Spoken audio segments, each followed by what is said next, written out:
So I've been watching quite a lot of trail running events, like the Golden Trail series and these ultra things.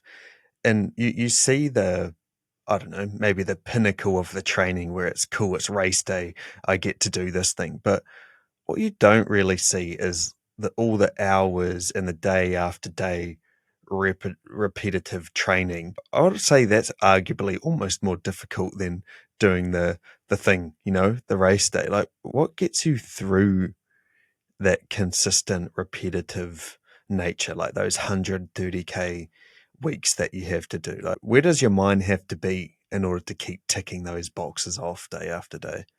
Yeah, you come into a 10-week stint in the Hamilton winter, and you'll see what it's like. But I think just knowing from past events that obviously the better you prepare, the better the race is going to go. And Yeah. as these events get longer, there's no shortcuts. Like that's it. The guy who wins has put in the most work. There's no two ways about it. The guys that are doing really well, like the top probably 50 guys here, will all have had a bloody good, tough preparation. There's no two ways about it. Mm. People are saying, "Oh, you must have natural talent for running and fitness," and it's like, no, no one's got that. No one can just get up and run 100 miles. The guys that are doing well at these long events have put in the hard yards for Mhm. years, decades. Yeah, there's no shortcuts to being able to race 100 miles. Yeah. And I think just knowing that gives you the motivation to just get the sessions done. It's like I didn't want to turn up to UTMB half cooked because, it's hard enough when you are in the shape of your life, let alone if you know deep down that you've missed sessions that you should have done as well. And I think that's the psychological side of things, the confidence that you build from knowing that you nailed every single session in the build-up. Yeah, that feeling same thing. You can't cheat that feeling. You know if you slept in, if you pulled up easy on a rep, on a certain workout, if you skip something here and there, when shit gets hard in the race, that's where your brain goes. And it's like, oh, I haven't prepared well, I haven't done this, I haven't done that. And then you just go into that negative spiral. So I think it's building confidence through your sessions you've done. So then when you get to that start line, it's like, I've done all I can. Now it's in the hands of the UTMB gods to see The gods. to see how rough it's going to get. Yeah. Oh, that combination of turning up to each session, both obviously its physical benefit, but also its psychological benefit of knowing you ticked all the boxes. I hadn't really considered it like that, but like psychologically, like, oh yeah, I did all my sessions, that's good. But knowing that I ticked every box and I was able to do everything I needed to do in order to be here, and how that can send you in more of a positive spiral. Whereas the reverse, like you're saying there, as soon as shit hits the fan or you're feeling cooked or your quads are blown up, I could imagine that you would, if you skip sessions or took it easy or whatever, that's probably what you would zoom in on straight away and be like, man, I should have done those long sessions Yep. even when I didn't want to. Yeah, 100%. And same thing, like if you just see a 40-minute easy run on your plan and you're feeling a bit tired or sore and you think, oh, I'm making the smart decision by not doing it. Yeah. Deep down, you know whether, you should do it or you shouldn't. So if you're making the call, when you know you really could get out there and do it, whether it's 8 o'clock at night and it's raining and you're like, oh, fuck, I just want to go to bed. Yeah. But it's like, no, you get more out of it mentally. 40-minute easy jog if you're tired might not give you huge benefits physically, but mentally knowing that you've ticked that off, you'll sleep better that night and you'll get into the next day and just keep that momentum rolling, I think. The human brain is so funny how it comes up with really logical reasons as to why you shouldn't do something. It's 8 o'clock, that's going to push out the bedtime, so maybe I should, like it can come up with really logical reasons as to why you couldn't do the thing. But you're so right in knowing, deep down, you probably should be doing that thing. Yeah, But and it's no, quite funny. A lot of my athletes, same thing, will text me or message me and say, whatever's come up, blah blah blah. Should I try wash my hair tonight? Should I try and fit this session in? And quite often I'll just ignore it and not reply.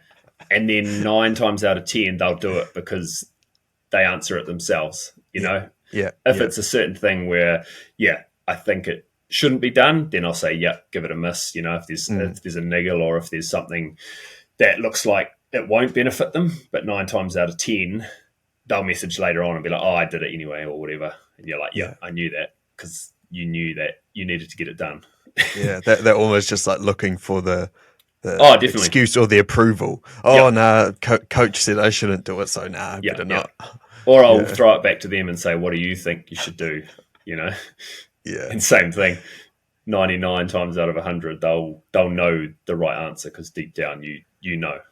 Yeah. Yeah. What would be the things that would stop you from training? Because I could imagine that someone at your level, the discipline would probably be actually taking the rest when you need to, not trying to find an excuse not to train. So what are Yeah. the things that stop you from training? Is it like injuries and sickness, I guess? Yeah, I mean, especially because I'm coaching myself as well, so I don't really, Yeah. I bounce ideas off my wife, and she's pretty smart. So sometimes she'll just be like, "No, hard enough, go and get it done," or whatever. I remember specifically, I had this double 30K run day that I wanted to do, and same thing, I was nearly not going to do that second one because I'd planned to do it at 10 o'clock at night to sort of simulate the nighttime, tired running, and I'd run 30Ks that morning. Then I was sort of like, oh, maybe I'll just do 15 or 20Ks. And she's like, no, hard enough. Get out, get it done, Yes, which ma'am. is good. Yeah.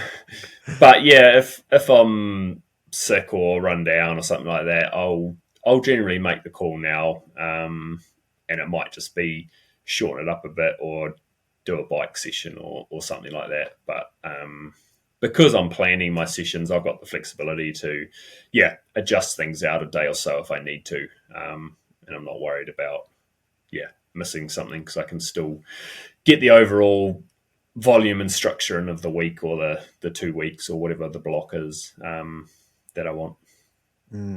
But when it comes to coaching yourself, how do you go about setting up your plan and having the confidence that the plan is what you need to do? I feel like if I coach myself, I'd be second guessing myself, like, should that be 60K or should that be 40K? Or how many times should I do this loop? Like, how do you go about making that plan and feeling confident that, this is the plan that's going to get me to where I need to be? Yeah, I think my plan sort of is a bit more flowy. Like I'll adjust things on the fly, or if I'm training with mates on the weekend, I can adjust things. But I think I've got my key sessions that I know that work for me. And if I can put, say, 6 or so of them in a 6-week block, then the rest of the week, I just fill in with sessions that I know I get a lot out of, enjoy, and then throw the odd super challenging one in that I hate, just to keep that part of it there as well. Spice it up a little bit. Yeah. Do you think through this training block you've learned anything new about yourself that you didn't know before and that you sort of discovered with this increase in running and the increase in, I don't know, maybe the nighttime trails? Like, did you learn anything new about yourself in this training block? Been on some epic adventures in this block. Like me and a couple of mates did this big, I think it was about a 20-hour night mission. It was all day and all night, really, through the whole Kaimai Ranges in New Zealand. That was, awesome. And I think just doing those hard things just makes you realize, like, you get to the end and you're like, yep, you hated it. But the minute it's done, you get a lot of, you're just so stoked. And I think that just builds the confidence to know you got through that. Awesome. What's the next sort of challenge to step that up a bit more again? Yeah. And I think I've handled the volume way better than I thought. Like I was expecting to do a few weeks at 120Ks and then maybe back it off for a week and then do a few more. But across the 10 weeks, I was actually feeling that good that I could keep ramping to my peak week of, like, I think it was nearly 170Ks the week before I flew out. So, and touch wood, like, body held together pretty good. So I'd be confident to even bump that up a little bit more if I was doing another prep. Next time. what would you expect to go first, or to negatively, or like what would you expect from your body to not be able to handle that amount of volume? Like, what were some of the ideas in your head? Is it more just niggles arising from the amount of volume, or what Yeah, do you think it generally was? that's the first thing is like, yeah, some muscular fatigue or breakdown. Yeah. That's the most common thing. But I think just managing the nutrition and recovery side of things just shows how much that can play a part. Mm.